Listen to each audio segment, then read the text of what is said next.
As we wind down 2023, we are revisiting some of the stories we brought you this year. Agriculture, of course, impacts all of our communities, from ethanol and hay to the ups and downs of the weather. Tonight, a look back at agriculture's impact from 2023. What a typical winter looks like.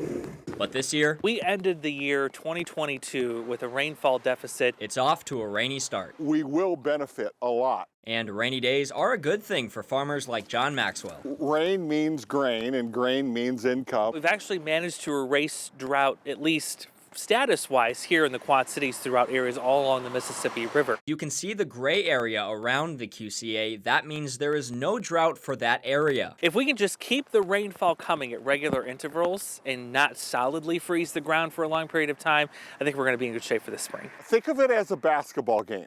We're playing the first quarter, and the first quarter is going well. But while these flowers may be fine and dandy, these flowers are not. Normally, I would have from here to the trees of sunflowers. You could take all your selfies. Dry weather forced Kate to replant her sunflowers 6 times and use variants that cost triple the amount of money. If there's one thing to know about Aledo, rhubarb is all the rage. It's kind of a hot commodity in our town. We estimate, it's hard to get a real hard count, but between 10 and 12,000 people come. This amount right here would make a really good pie. Sitting back and listening to the music and watching the people enjoy the rhubarb, just having fun is the best part of it. Planting some corn, some 107-day DeKalb corn right now. This year's the most expensive crop we've ever planted. The price of everything, from seeds to fertilizer to equipment, is up. I think we're up 23% from last year to this year. 3 years ago, planting would cost Flickama around $750 an acre. This year, that same acre costs about $1,200. If we stay dry for a prolonged period of time, that plant's starving right now for water. When it's curling up, the corn plant's protecting itself from losing too much moisture. It's a problem.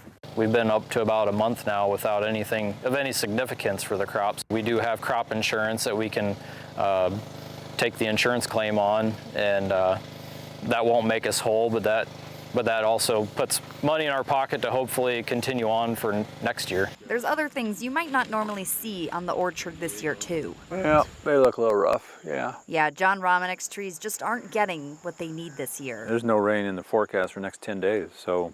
They haven't had rain in the last 3 weeks. I don't know, maybe October we'll start back up. The conditions as far as harvest goes have been ideal. We've never seen a year like this where we were so dry for so long. Stuff's getting down to 8-9% moisture, so that causes extra shrinkage and stuff for the farmers. Tom Pratchard says despite the conditions, their storage units that hold up nearly 4 million bushels are still getting filled up. We've already shipped a fair amount out just to kind of keep making room for what we have, so we can hopefully you ship out the right amount so that when you get to the end, everything fits. Finding the room for the crops that had left Pratchard surprised. And we just had the timely rains, and the crop was a whole lot healthier than we thought it was.